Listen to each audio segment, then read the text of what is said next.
Target archery is pretty much my favorite thing to do in the world, so I've been looking forward to putting together ArcheryTalk's 2018 target bow comparison since I wrapped up the 2017 version a year ago. This year I was able to pick up 3 new for 2018 target bows, including the Mathews TRX 38, the Prime Centergy X1, and the Hoyt Pro Force. You may notice that a couple of target bows from marquee manufacturers aren't here. Just know that I did ask for them and some manufacturers chose not to participate. Hopefully they'll be on board for the 2019 target bow project. I should also point out that the opinions here are mine alone. What I like about a bow, you might not, and vice versa. If you like something different about the bows and you want to tell me about it, just let me know in the comments section. The Mathews TRX has an axle-to-axle length of 38 inches, a brace height of 7.5 inches, mass weight of 4.86 pounds, and IBO rated speed of 328 feet per second. Draw lengths range from 23 to 30 inches. The Prime Centergy X1 has an axle-to-axle length of 39 inches, brace height of 7 1/8 inches, mass weight of 4.3 pounds, and IBO rated speed of 315 feet per second. Draw lengths range from 25.5 to 31 inches.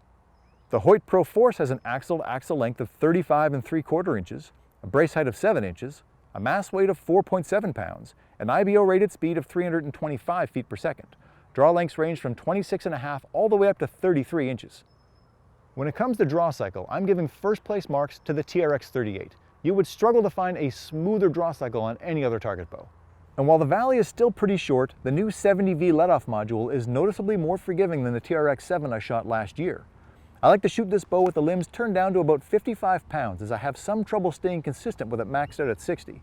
The back wall is firm with just a bit of give, which is how I prefer it. The Pro Force and Centergy X1 are so different when it comes to the draw that it's a bit difficult to rank them. Both offer a fairly smooth draw cycle with a noticeable dump into the valley.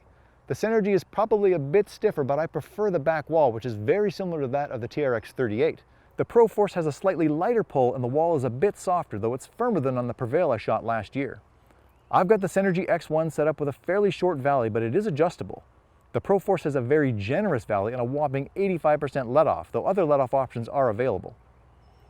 I shoot the Centergy X1 with about 58 pounds of draw weight, while the Pro Force is maxed out at 62 pounds, and I could comfortably bump up to 65 or 70, since the holding weight is so light. Both the Centergy X1 and Pro Force have excellent grips, but I'm going to give top marks to the Prime this year. They've updated the grip off the STX39 V2 target bow I shot last year, and right now it might be the most comfortable grip I've ever shot. The Pro Force also has an excellent grip with the added bonus of being modular, so you can choose the grip angle that suits you best. It also feels nice and stable in the hand, but I prefer the width of the Prime grip this year. As for the TRX, I have never been a big fan of the stock grip on the Mathews bows. It's just a little bit too wide for my hand, especially up at the throat. Fortunately, the folks at Ultraview sent me the new Jesse Broadwater Signature Series grip, and it has solved any problems I was having. None of these bows has any issues when it comes to stability, but I would give the slightest edge to the Mathews TRX 38. When I'm on my game, it holds just about perfectly. I've shot personal bests in feet of 50 meter, field, and Vegas 3-spot with this bow, but I've also had some real duds as this bow will punish me if I get even a little bit lazy on the shot thanks to its short valley. The Centergy X1 also holds exceptionally well, and it has become my 3D bow of choice. When I'm being aggressive with the shot, this bow does exactly what I want it to, but I'm seeing a lot of 6 o'clock misses when I relax too much. When I saw that the Pro Force came with 85% let-off mods, I was a little bit concerned. After a few shots, those concerns vanished. The only place stability suffers is when nerves strike in tournaments, which has long been a problem for me. A little more holding weight, I think, would really help steady me in these situations. The 75% let-off modules would be a big help here. When it comes to tuning, I'll give top marks to the Prime. I've had no trouble setting up multiple arrows to shoot bullet holes through paper, and I've had no trouble with cam lean thanks to Prime's parallel cam design. The Mathews shot bullet holes with both my indoor and 3D arrows with almost no effort, but I do have a slight vertical tear with my skinny outdoor arrows. I've not been worried about it though, because the bow has been shooting so well. Setting up the Pro Force was a bit of a head scratcher for me at first. No matter what I did with D-loop or rest position, I couldn't fix a vertical tear I was having. It turns out my arrows were a little bit too stiff. I was running gold tip XXX and X-cutter arrows, which are very stiff on the spine side. I tried out a 400 spine target arrow and I had a bullet hole right away.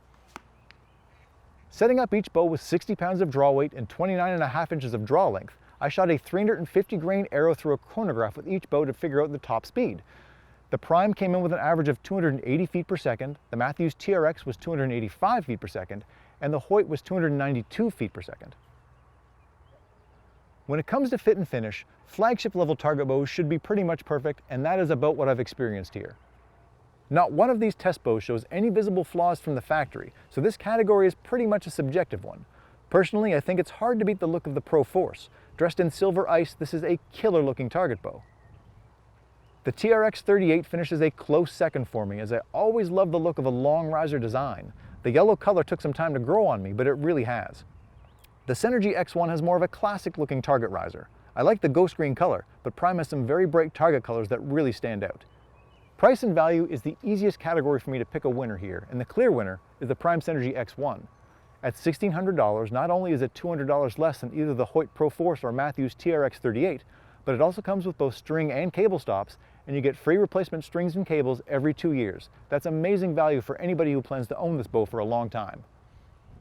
The Hoyt Pro Force and Mathews TRX 38 both share the same $1,800 retail price, but you'll likely find a better deal if you go into your local dealer and shop around. I will give the slight edge in value here to the Hoyt, as if you have the Mathews, you have to buy the top hat tuning system separately. Personally, I would also buy an aftermarket grip if I own the Mathews. Now it's time to pick a winner, and this is the part I've been struggling with for weeks now. I would be thrilled to own any one of these bows, and I have shot similar scores with all of them. But ultimately, if I had to pick just one, I'd go with the Mathews TRX 38. I just keep shooting personal best with it. However, there are some caveats here, and the first one is price. The Prime comes in $200 less than either the TRX or the Pro Force, which is a lot of gas money to get to and from tournaments with. And you also get the free strings and cables every 2 years, which is a big difference maker. The second caveat here is what kind of tournament you plan to shoot. If you're an unknown 3D shooter, I'm going to recommend the Hoyt Pro Force, as you can get a heavier arrow up to speed easier with that bow than you can with either of these two.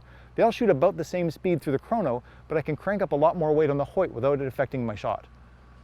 The bottom line is you really can't go wrong with any of these three bows. Your best bet is to go to your local dealer and shoot as many different bows as you can and try to find the one that fits you best.